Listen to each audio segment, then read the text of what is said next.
누군가를 미워해 보신 적 있으세요? 우리 교회 성도들은 너무 착하고 너무 예쁘고 너무 선해서 아마 누군가를 미워하거나 절대 그러진 않으실 거예요.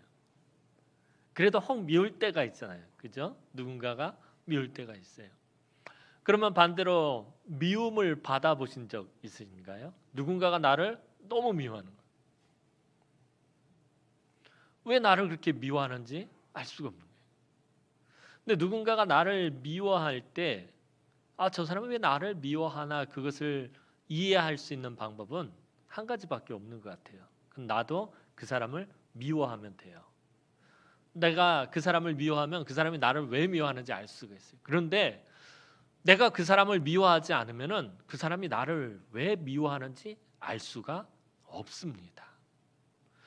요나단과 다윗이 그러했어요. 요나단과 다윗은 사울이 왜 그토록 다윗을 죽이려 하는지 알 수가 없었습니다. 도무지 이해할 수 없었습니다. 왜냐하면 요나단과 다윗은 사울을 미워하지 않았기 때문입니다. 사울 왕의 장남이었던 아들이었던 요나단, 그리고 사울 왕의 사위였던 다윗은 한 번도 사울 왕을 미워해 본 적이 없어요. 그러니 아버지가, 장인어른이 왜 다윗을 그토록 죽이려고 하는지 도무지 알 수가 없는 것이었습니다. 똑같이 미워하는 마음이 있어야 그 미움이 이해가 되는 것입니다. 그런데 요나단과 다윗은 사울을 사랑했기 때문에 사울이 왜 그런지 알 수가 없었습니다. 오늘 본문의 요나단의 말대로 다윗이 사울에게 잘못한 것이 조금도 없었습니다. 다윗은 늘 목숨을 걸고 사울 왕에게 충성을 다했고 또 늘 선을 행하였고 사울 왕을 사랑했었습니다. 그런데 사울은 다윗을 죽이려고만 하는 것이었습니다. 다윗은 한 번도 사울을 미워하거나 죽이려고 했던 적이 없습니다. 그런데도 사울은 늘 다윗을 죽이려고만 하는 것입니다. 사울이 그토록 다윗을 죽이려고 하는 것은 다윗을 너무나도 미워했기 때문입니다. 그 미워하는 마음이 너무 극에 달해서 다윗을 죽이려고 들었던 것입니다.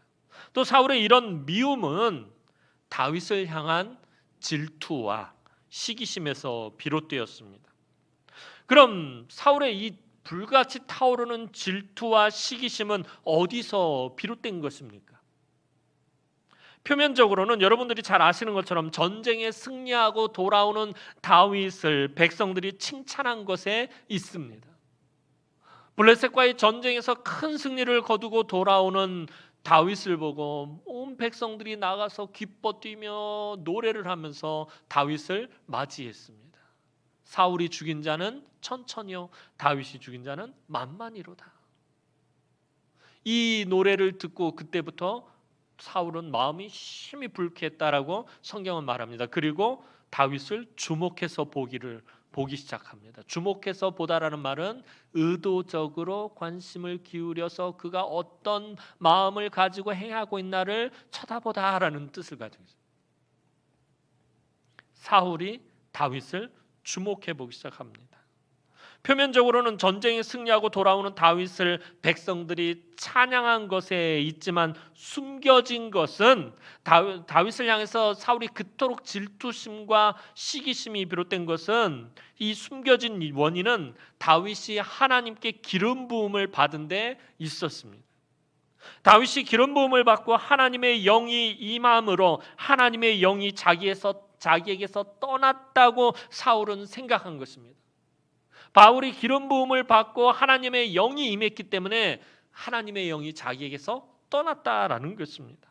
다시 말해서 사울은 자기의 모든 것을 다윗에게 빼앗겼다고, 또 자기의 영광을 다윗이 다 빼앗아 가버렸다고, 하나님의 영까지도 다윗이 빼앗아 가버렸다고 사울은 그렇게 생각한 것입니다.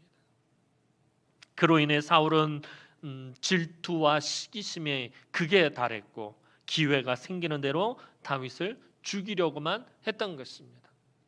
오늘 우리도 신앙생활하면서 이따금씩 이렇게 다윗의 모습이 나타날 때가 있어요. 내가 정말 열심히 충성하고 봉사하고 헌신해서 많은 사람들에게 인정을 받고 칭찬을 받을 땐 참 좋았는데 어느 날 보니까 또 다른 집사님, 다른 권사님이 정말 열심히 헌신하고 충성하고 봉사해서 다른 사람들에게 칭찬받고 인정받고 박수를 받는 거예요. 그럼 갑자기 마음이 그 사람을 미워하는 마음이 생겨요. 사울처럼. 그리고 무슨 생각이 들어요? 저 사람이 내 복을 빼앗아 갔다고 생각해요. 내가 받을 하나님께서 나에게 주실 복을 저 사람이 빼앗아 갑니다. 내가 받을 하나님의 은혜를 저 사람이 빼앗아 가버렸다고 생각합니다. 그래서 그 사람을 미워하게 됩니다. 시기하고 질투하고 미워하게 됩니다. 그때부터는 교회가 완전히 아수라장이 되는 거예요. 갈등하고 서로 싸우고 다투고 반목하게 되는 것입니다. 그런데 사울의 아들 요나단은 이런 아버지의 상태를 잘 이해하지 못했습니다. 그래서 아버지에게 다윗에 대해 좋게 말하고 아버지가 다윗을 죽이지 않겠다고 맹세하니까 다윗을 아버지에게로 다시 이끌었습니다. 오늘 본문 4절 말씀 보도록 하겠습니다. 오늘 본문 4절 말씀입니다. 시작.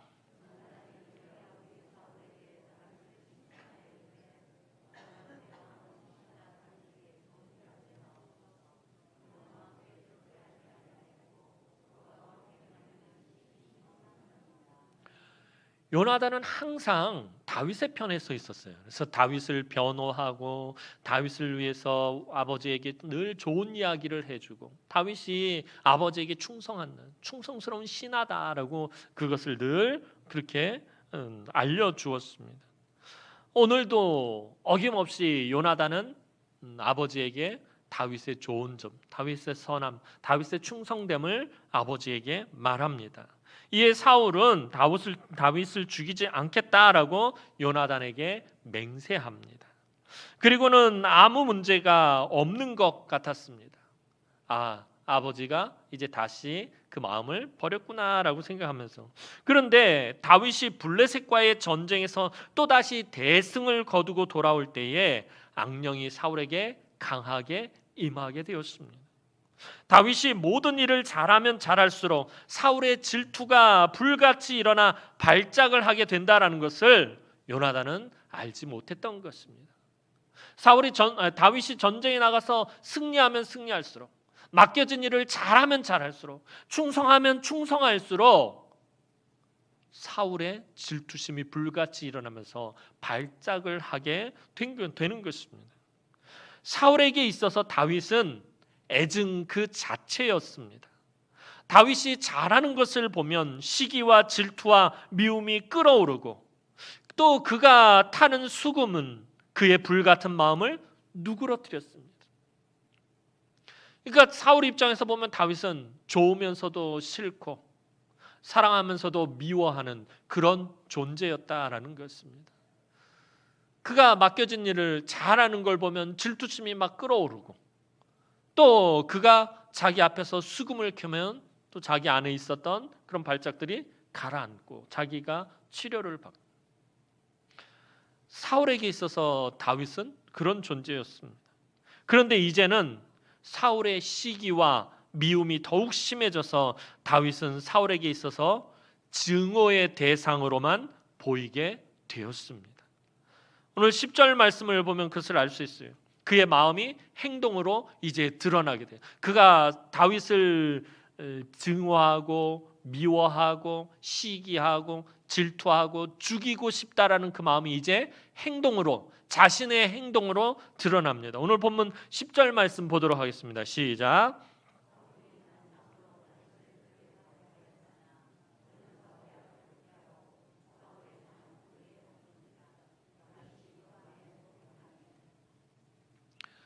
어김없이 전쟁에서 또 대승을 거두고 돌아온 다윗을 보면서 안에서 시기와 질투와 미움이 막 불같이 일어납니다. 그날 밤에 또 다윗은 사울 왕을 위해서 수금을 켭니다. 그런데 이번에는 이 마음이 가라앉지를 않는 것입니다. 손에 들고 있던 단창을 다윗에게 집어 던집니다. 자기를 위해서, 자기를 치료하기 위해서 수금을 타던 다윗에게 단창을 있는 힘껏 던져서 죽이려고 했고, 다윗은 그것을 피해 급히 도망을 쳐야 했습니다. 상황이 아주 급박하게 진행이 됩니다. 창이 벽에 박힐 정도면 사울이 온 힘을 다해서 집어 던진 겁니다. 그러니까 다윗을 죽이겠다고 아주 작정을 하고서는 창을 던졌는데 하나님의 은혜로 다윗이 그 창을 피한 것입니다. 그리고 그 방을 빠져나와 급히 도망을 쳐야 했습니다.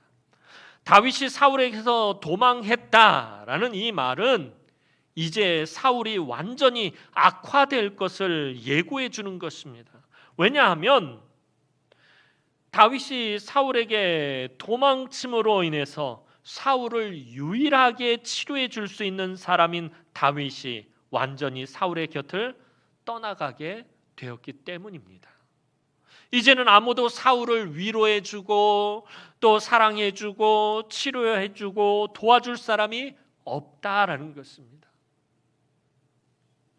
다윗이 사울에게서 도망을 쳤다라는, 도망을 가야 했다라는 이 말은 이제부터는 사울을 치료해 주고 사울을 위로해 주고 사울을 도와줄 사람이 없다라는 것을 말해 주는 것입니다. 단창으로 자신을 죽이려던 사울 왕 앞을 빠져나온 다윗은 일단 자신의 집으로 피했습니다. 다윗은 단순히 사울이 다시 발작을 일으켰을 뿐이라고 그렇게 생각했던 것 같습니다. 그래서 자기 집으로 일단 피했던 것입니다. 하지만 다윗의 아내이자 사울의 딸인 미갈은 아버지 사울의 상태를 정확하게 알고 있었습니다.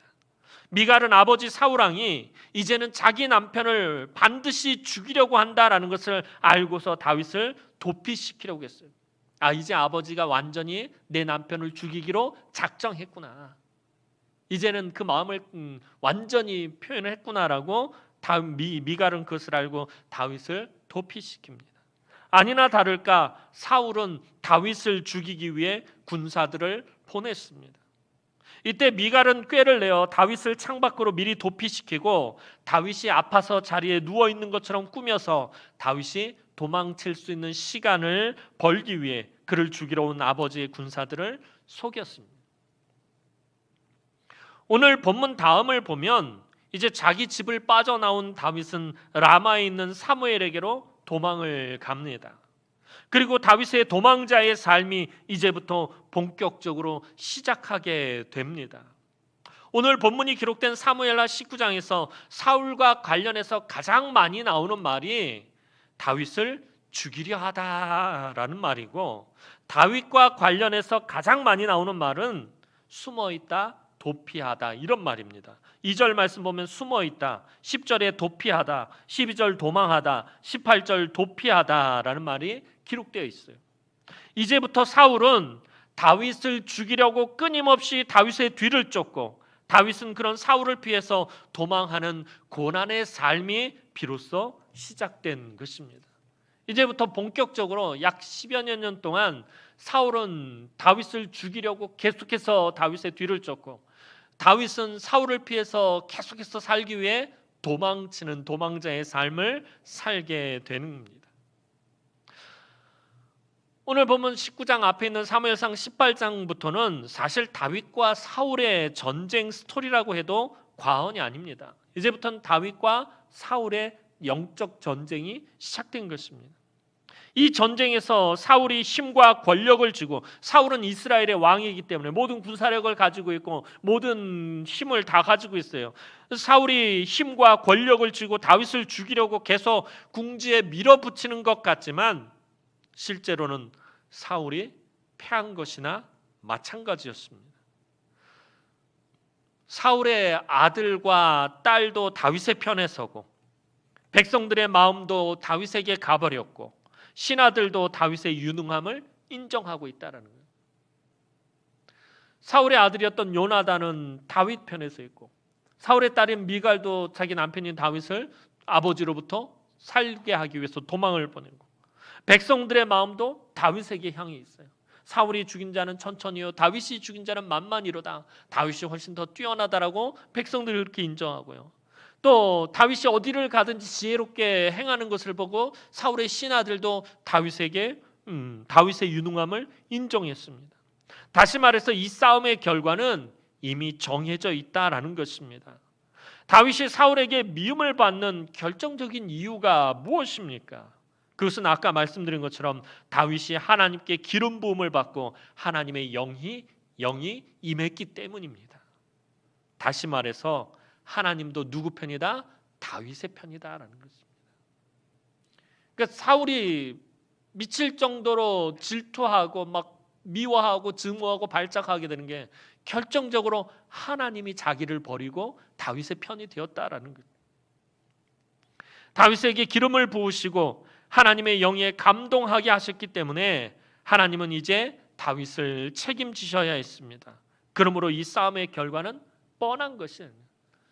다른 것을 다 떠나서 다른 사람들이 다 다윗의 편이고 아니고 이런 걸 떠나서 가장 결정적으로 하나님이 다윗의 편에 있기 때문에 이 싸움의 결과는 뻔한 것이었다라는 것입니다. 이미 오늘 본문 19장 1절에 처음부터 결과가 다 암시되어 있습니다. 오늘 본문 1절 말씀 우리 다 함께 한번 보도록 하겠습니다. 오늘 본문 1절 말씀입니다. 시작.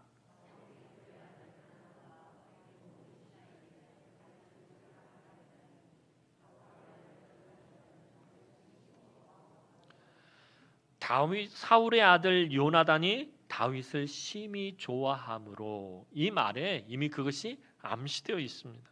사울이 처음에는 자기의 마음을 숨기고 은밀하게 블레셋 사람들의 손을 빌려서 다윗을 죽이려 했지만 여의치 않았습니다. 다윗을 계속해서 이 블레셋과 아주 위험한 전쟁터로 내보냈어요. 아주 치열한 곳, 이 싸우다가 죽을 수 있는 곳, 그런 곳으로 다윗을 계속해서 내보냈지만 이 다윗은 그때마다 대승을 거두고 돌아오는 것이었습니다. 이번에도 역시 다윗은 승리하고 돌아왔습니다. 블레셋의 위험한 전쟁터로 다윗을 보냈는데 다윗이 또다시 승리하고 돌아옵니다. 오늘 본문 8절 말씀 보도록 하겠습니다. 8절 말씀입니다. 시작.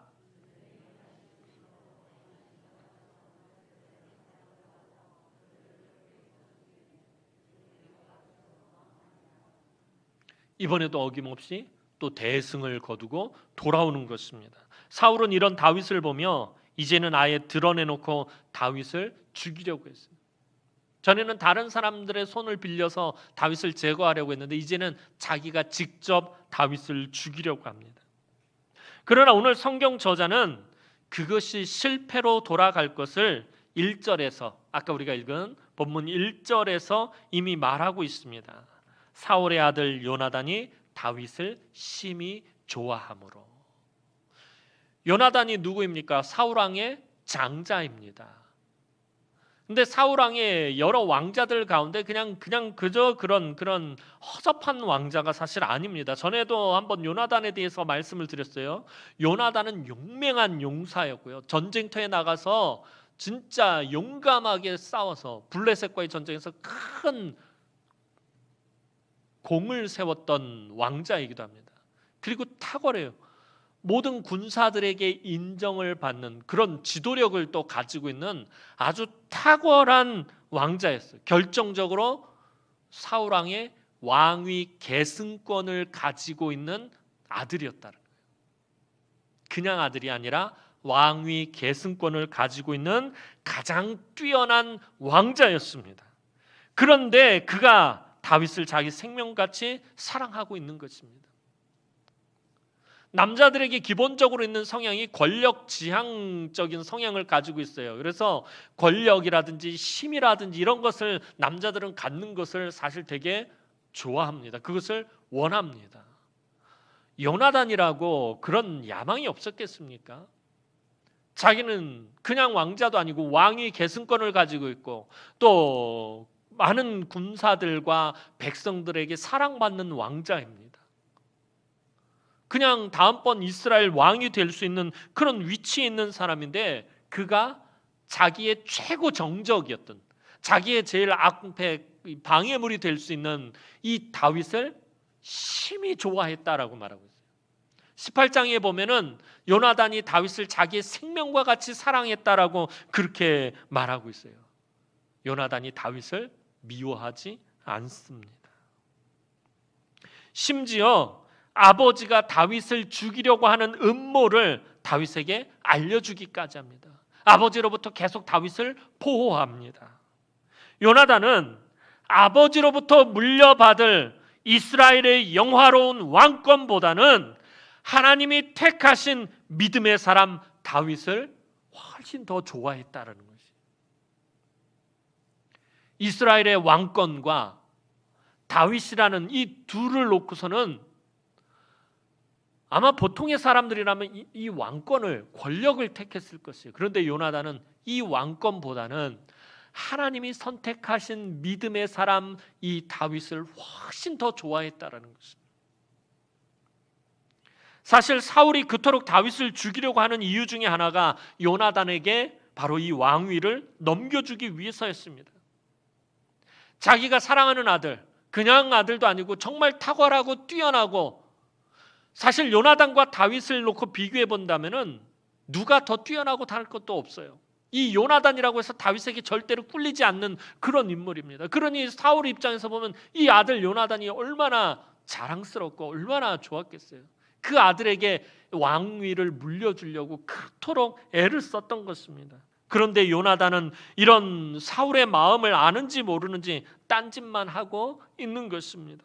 사울의 입장에서는 너무나도 야속한 아들이지만 요나단은 하나님 앞에서는 보면 정말 너무나도 멋있는 믿음의 사람이었습니다. 그는 자신의 야망보다 하나님의 뜻과 하나님의 계획하심과 하나님의 주권을 인정하고 그것을 귀하게 여길 줄 아는 사람이었다는 것입니다. 나도 왕이 되고 싶고, 그래서 정말 하나님과 백성들에게 사랑받는 정말 멋있는 왕이 되고 싶은 그런 포부가 요나단에게 없었겠습니까? 요나단이 있었을 거예요. 정말 이 나라를, 이 이스라엘을 하나님 나라로 만들고 싶은 그런 포부가 그에게 분명히 있었을 거예요. 그런데 하나님께서 다윗에게 기름을 부으셨고 하나님의 뜻이 다윗에게 있다는 것을 알고는 자기의 생각을 접어버린 거예요. 나중에 뒤에 훗날 요나단과 다윗이 대화하는 걸 보면 요나단이 그래요. 다윗, 네가 내 아버지 뒤를 이어서 왕이 될 것이고 나는 너의 신하가 될 것이다 라고 그렇게까지 말을 합니다. 하나님의 뜻과 하나님의 계획하심과 하나님의 주권적인 다스리심이 다윗에게 있다는 것을 알고 그것을 존중하고 인정하고 그 하나님의 뜻을 귀하게 여길 줄 아는 믿음의 사람이 바로 요나단이었다는 것입니다. 요나단 정말 대단한 사람입니다. 요나단이 없었다면 어떻게 보면 다윗이 왕이 되기가 참 쉽지가 않았을 것이에요. 물론 다윗이 쉽게 왕이 된 것은 아니지만 요나단이 있었기 때문에 다윗이 있을 수 있어요. 마치 바나바가 있었기 때문에 바울이 있을 수 있었던 것처럼 이 다윗에게 요나단이란 존재는 너무나도 귀한 존재였습니다. 한편 다윗은 어떠한 상황 속에서도 사울을 향한 마음과 충성을 버리지 않았습니다. 왕이 자기를 미워하고 시기하고 질투하고 죽이려고 하고 자기를 향해서 단창을 던지고 군사들을 보내서 자기를 죽이려고 하는 그 상황 가운데서도 사울을 향한 이 다윗의 마음은 변하지 않았고 충성은 변하지 않았다라는 거예요. 제가 사극을 좋아해서 사극을 많이 보는데 사극에 주로 많이 나오는 그 갈등의 요소, 어떤 문제가 뭐냐면 반란이에요. 역모라는 거예요. 왕이 나를 죽이려고 해요. 근데 왕이 민심을 잃었어요. 왕이 악행을 저질러요. 그리고 왕이 나에게 해를 끼쳐요. 그러면 내가 어떻게 해요? 나랑 뜻을 맞는 사람하고 모아서 반란을 일으켜서 왕을 죽이고 새로운 왕을 세웁니다. 이게 사극에 주로 자주 등장하는 포맷이에요. 제가 만약에 다윗이었다면 하고 설교를 준비하면서 생각해 봤어요. 아까 말씀드린 것처럼 백성들의 마음이 나에게 향해 있고 신하들도 나를 인정하고 또는 내가 나가서 전쟁에 나가서 맨날 연전연승을 하고 돌아오기 때문에 이미 군부는 내가 마음대로 할 수 있어요. 군사들도 나를 따를 테니까 내가 반란을 일으킬 수 있고, 그 다음에 명분도 있어요. 왕이 자꾸 아무런 죄를 짓지 않는 나를 죽이려고 해요. 분명히 반란을 일으킬 수 있는, 왕에게 대적할 수 있는 그런 모든 조건을 다윗은 다 가지고 있어요. 그런데도 다윗은 한 번도 그런 마음을 품은 적이 없어요. 사울을 향한 그 마음을 버리지 않았어요. 끝까지 사울을 향해 충성을 다합니다. 하지만 이런 다윗을 사울은 극도로 미워했습니다. 이런 사울의 질투와 미움과 분노 속에서 다윗이 할 수 있는 것이라고는 그저 도망치는 것밖에 없었습니다. 아까 제가 말씀드린 것처럼 반란을 일으키든지 사울과 대적을 하든지 그래야 되는데 그럴 마음이 전혀 없어요. 그러니 어떻게 해요? 도망치는 것 외에는 다른 방법이 없는 것입니다. 이제부터 다윗의 험난한 도망자의 삶이 본격적으로 시작됩니다. 왜 하나님은 신실하고 선한 다윗에게 이런 험난한 고난의 길을 준비하신 것입니까? 다윗이 악을 행한 것입니까? 다윗이 잘못한 것이 하나도 없어요. 아까 요나단의 말처럼 다윗은 사울 왕에게 충성을 다했고 하나님 앞에서 신실하게 살았고 뭐 하나 잘못한 것이 없어요. 그런데 왜 하나님은 신실하고 이렇게 선한 다윗에게 험난한 고난의 길을 준비하신 것입니까? 사실 우리는 그것을 알 수가 없습니다. 왜냐하면 이것이 하나님의 주권이기 때문입니다. 그러나 한 가지 알 수 있는 것은 하나님께서 다윗이 가장 상대하기 어려운 사람을 통하여 철저하게 연단시키심으로 이스라엘의 왕으로서의 길을 준비하게 하셨다라는 것입니다. 우리는 다윗의 스토리를 결론까지 다 알고 있으니까 그냥 하나님이 다윗을 연단시키나 보다 이 시점에 오면 그렇게 생각할 수 있지만, 만약에 우리가 이 결과를 알지 못하는 가운데서 여기까지 이 시점에서 다윗의 모습을 바라본다면 이해할 수 없어요. 왜 하나님은 이렇게 충성되고 신실하고 선한 다윗에게 험난한 이런 길을 주신 것일까?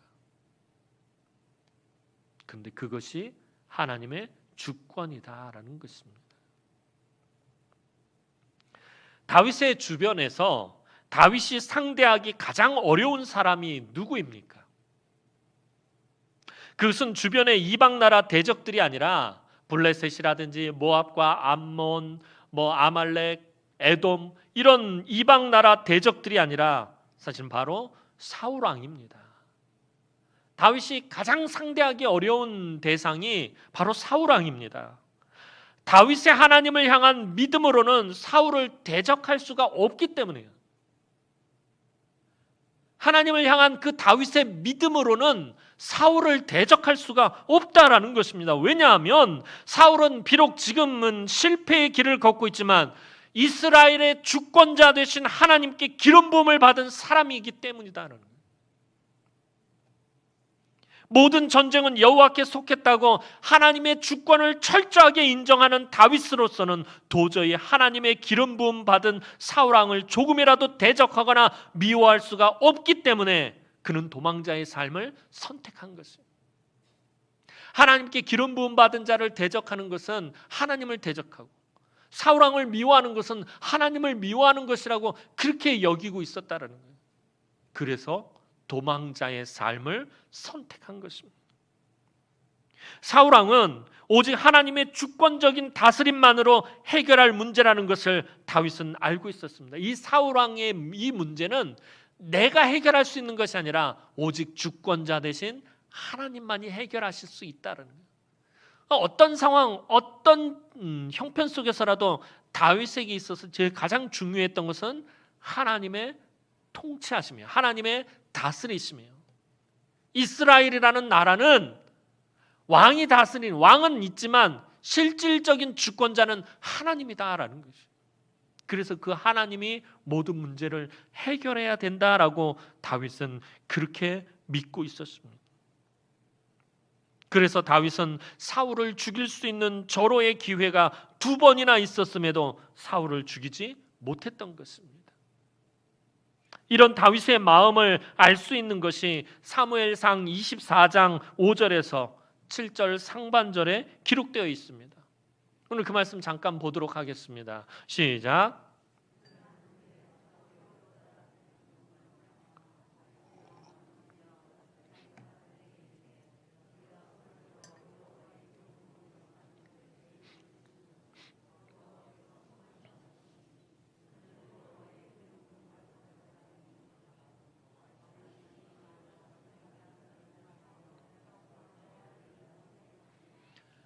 다윗이 얼마나 대단한 사람인지 보여주는 자문이에요.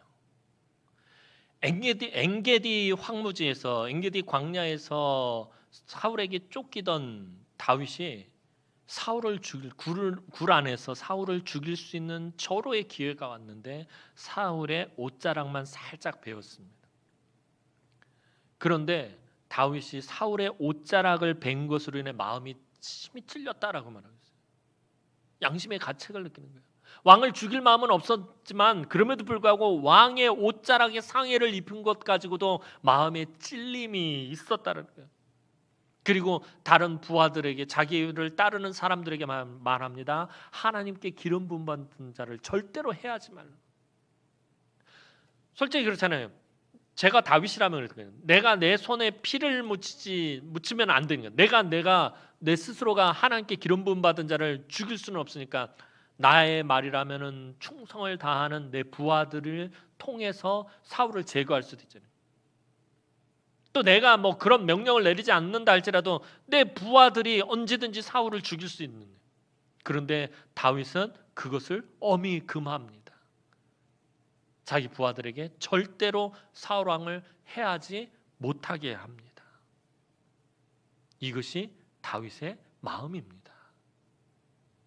아까 말씀드린 것처럼 다윗은 사울을 조금도 미워하지 않아요. 아직도 사울을 사랑하고 있어요. 하나님은 사울을 통해서 다윗을 철저하게 연단받게 하셨습니다.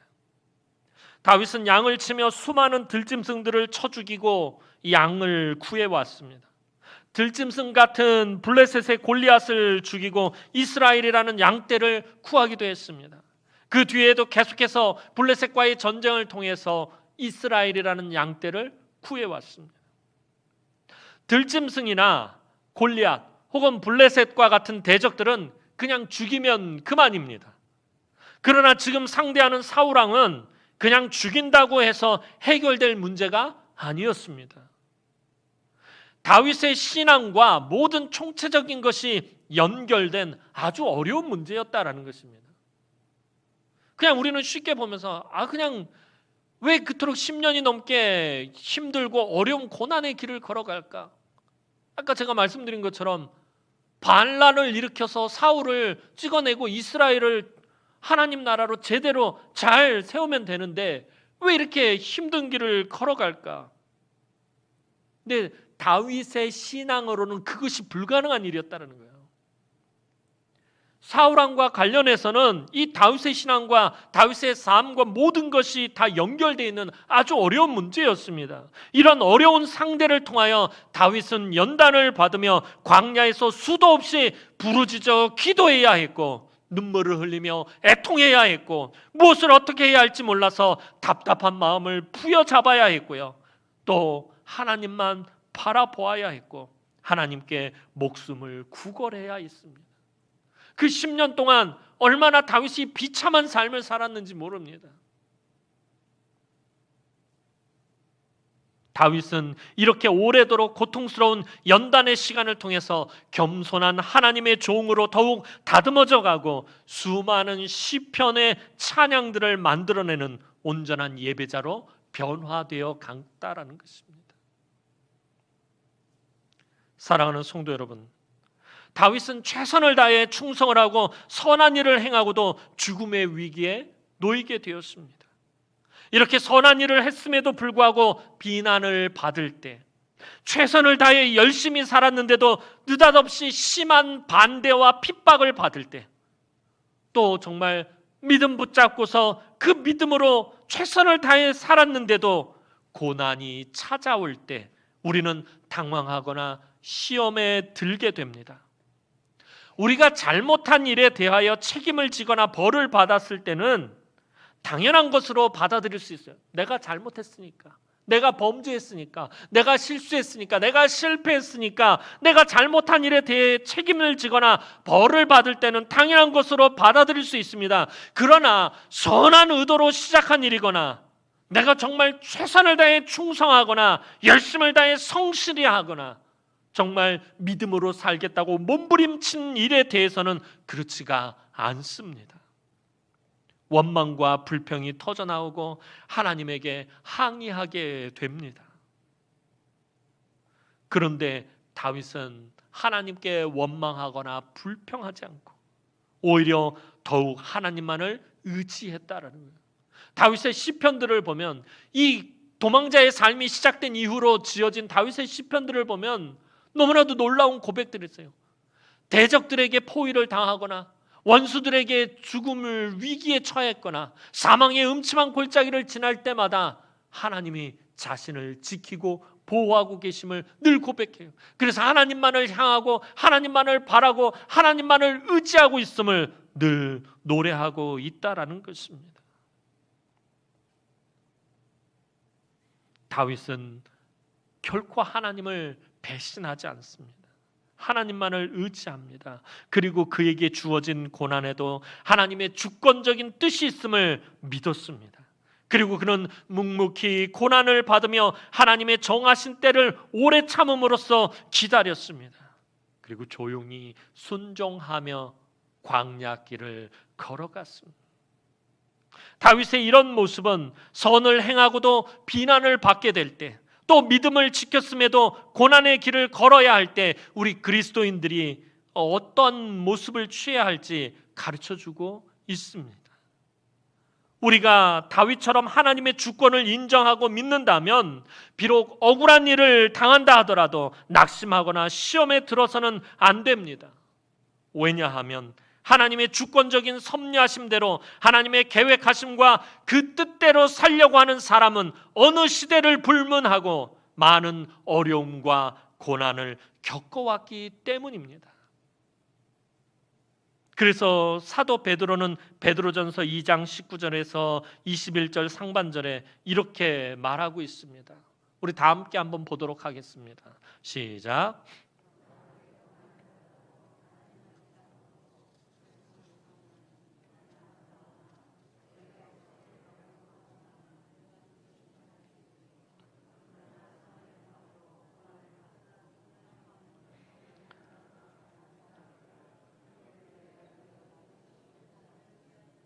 아멘. 부당하게 고난을 받아도 하나님을 생각함으로 슬픔을 참으면 이는 아름다우나. 죄가 있어 매를 맞고 참으면 무슨 칭찬이 있으리요. 그러나 선을 행함으로 고난을 받고 참으면 이는 하나님 앞에 아름다우니라. 이를 위하여 너희가 부르심을 받았으니.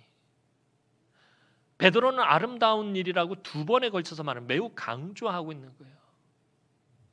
다윗과 같은 이런 상황 가운데서 우리가 참고 인내하고 하나님을 바라고 하나님을 의지하면 그것이 하나님 앞에 너무나도 아름다운 일이다라는 거예요. 내가 선을 행하고도 어려움을 당하고 내가 믿음을 지켰음에도 불구하고 고난이 찾아왔을 때 하나님의 주권을 인정하고 하나님을 바라보는 것, 그것이 하나님 앞에선 너무나도 아름다운 일이다라는 것입니다. 근데 베드로는 이를 위하여 너희가 부르심을 받았다라고까지 말하고 있다라는 것입니다. 늘 말씀드리지만 성경은 우리가 고난당하지 않을 것이다라고 말하지 않아요. 시험받지 않을 것이다라고 말하지 않아요. 우리가 고난을 당할 것이다라고 말해요.